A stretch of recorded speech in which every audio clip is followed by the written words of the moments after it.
தமிழ்நாட்டில் தேர்தலில் பயன்படுத்தப்பட்ட மின்னணு வாக்குப்பதிவு இயந்திரங்கள் வைக்கப்பட்டுள்ள இடங்களில் 3 அடுக்கு பாதுகாப்பு போடப்பட்டுள்ளது. அங்கு 24 மணி நேரமும் சிசிடிவி மூலம் கண்காணிக்க ஏற்பாடு செய்யப்பட்டுள்ளது. தமிழ்நாட்டில் உள்ள 39 மக்களவை தொகுதிகளுக்கும் நேற்று முன்தினம் ஒரே கட்டமாக தேர்தல் நடைபெற்று முடிந்தது.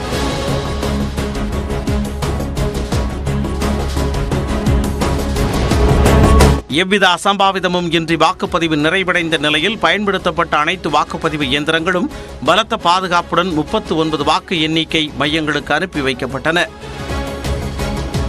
தலைநகர் சென்னையை பொறுத்தவரை வடசென்னை தொகுதியில் பயன்படுத்தப்பட்ட வாக்குப்பதிவு இயந்திரங்கள் ராணிமேரி கல்லூரியிலும், தென் சென்னை தொகுதியில் பயன்படுத்தப்பட்ட வாக்குப்பதிவு இயந்திரங்கள் அண்ணா பல்கலைக்கழகத்திலும் வைக்கப்பட்டுள்ளன.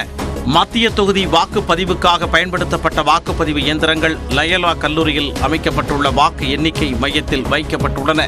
அவைகளை மாவட்ட தேர்தல் அதிகாரியும் சென்னை மாநகராட்சி ஆணையாளருமான ராதாகிருஷ்ணன் ஆய்வு செய்தார்.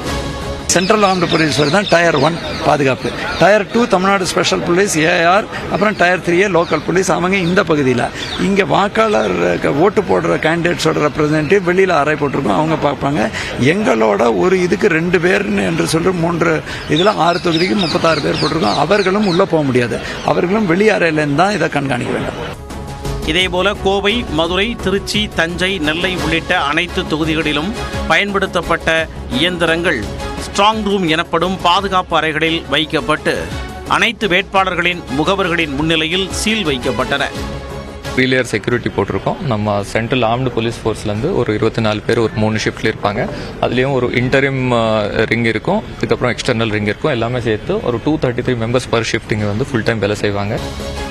இந்த மையங்களில் துப்பாக்கி ஏந்திய காவலர்களுடன் சிசிடிவி கண்காணிப்புக்கும் ஏற்பாடு செய்யப்பட்டுள்ளது. ஜூன் 4ஆம் தேதி வாக்குகள் எண்ணப்படும் நிலையில் 45 நாட்களும் 39 மையங்களும் காவல்துறையின் கட்டுப்பாட்டிற்குள் கொண்டு வரப்பட்டுள்ளன. இதனிடையே வாக்குப்பதிவு இயந்திரங்கள் வைக்கப்பட்டுள்ள மையங்களை கண்காணித்திட வேண்டும் என்று கூட்டணி கட்சி நிர்வாகிகளை அதிமுக பொதுச் செயலாளர் எடப்பாடி பழனிசாமி கேட்டுக் கொண்டுள்ளார்.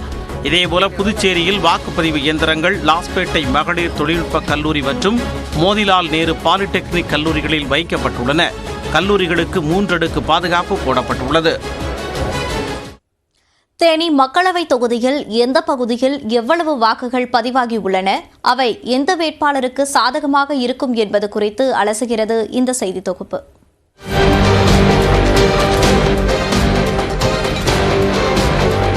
தமிழ்நாடு மக்களவைத் தேர்தலில் அதிகம் திரும்பி பார்க்க வைத்த விஐபி தொகுதிகளில் ஒன்று தேனி. 2019ஆம் ஆண்டு மக்களவைத் தேர்தலின் போது தமிழ்நாடு, புதுச்சேரி முழுவதும் வீசிய திமுக அலை இந்த தொகுதியில் மட்டும் வீரியம் குறைந்ததால் அதிமுகவுக்கு ஒரு எம்பி சீட் கிடைத்தது. அந்த ஒரு தொகுதியையும் இம்முறை கைப்பற்ற திமுக கூட்டணி முனைப்பு காட்டும் நிலையில் 2019ஆம் ஆண்டை ஒப்பிடும் பொழுது தேர்தல் களம் முற்றிலும் தலைகீழாக மாறியுள்ளது. அமமுக சார்பில் 2019ஆம் ஆண்டு போட்டியிட்ட தங்க தமிழ்ச்செல்வன் தற்போது திமுக சார்பில் போட்டியிட்டுள்ளார். பாஜக கூட்டணியில் அமமுக சார்பில் அக்கட்சியின் பொதுச் செயலாளர் டிடிவி தினகரனை நேரடியாக போட்டியில் குதித்துள்ளார். அதிமுக சார்பில் நாராயணசாமி, நாம் தமிழர் சார்பில் மருத்துவர் மதன் ஜெயபாலனும் தங்கள் செல்வாக்கை அப்படியே ஓட்டுகளாக மாற்ற தீவிரம் காட்டியிருந்தனர். கடந்த முறை அதிமுக, காங்கிரஸ், அமமுக, நாம் தமிழர், மக்கள் நீதி மையம் என 5 முனை போட்டி நிலவிய தேனி தொகுதியில் தற்பொழுது திமுக, அமமுக இடையே நேரடி போட்டி நிலவி வருகிறது. 2019ஆம் ஆண்டு தேர்தலில் அதிமுக வேட்பாளர் ரவீந்திரநாத்தின் வெற்றிக்கு பெரிதும் உதவியது மதுரை மாவட்டத்தின் சோழவந்தான், உசிலம்பட்டியும், தேனி மாவட்டத்தில் உள்ள போடிநாயக்கனூர், ஆண்டிபட்டி, கம்பம் சட்டமன்ற தொகுதிகள்தான். 2019ஆம் ஆண்டு நடந்த தேர்தலில் திமுகவுடன் இருந்த அதே கட்சிகள் தற்போதும் உள்ள நிலையில் கமல்ஹாசனின் மக்கள் நீதி மையமும் இணைந்திருப்பது திமுக வேட்பாளர் தங்க தமிழ்ச்செல்வனுக்கு கூடுதல் பலமாக பார்க்கப்படுகிறது. தங்க தமிழ்ச்செல்வன் தேர்தலில் தோற்றால் தனது பதவியை ராஜினாமா செய்வேன் என கூறிய அமைச்சர் மூர்த்தியின் கட்டுப்பாட்டில் உள்ள சோழவந்தான் சட்டமன்ற தொகுதியில்தான் இந்த முறை அதிக வாக்குகள், அதாவது 74.98% பதிவாகியுள்ளது கவனிக்கத்தக்க ஒன்றாக உள்ளது. அதேபோல தங்க தமிழ்ச்செல்வனின் சொந்த தொகுதியான போடிநாயக்கனூரில் 71.06% வாக்குகள் பதிவாகின. ஆனால் கடந்த முறை 75.61% வாக்குகள் பதிவானது. இதற்கு அடுத்தபடியாக முக்குலத்தூர் வாக்குகள் அதிகம் உள்ள உசிலம்பட்டியில் 70.95%, ஆண்டிபட்டியில் 70.82% என குறைந்தபட்ச வாக்குகளே பதிவாகியுள்ளது. இது தங்க தமிழ்ச்செல்வனுக்கான பின்னடைவாக பார்க்கப்படுகிறது.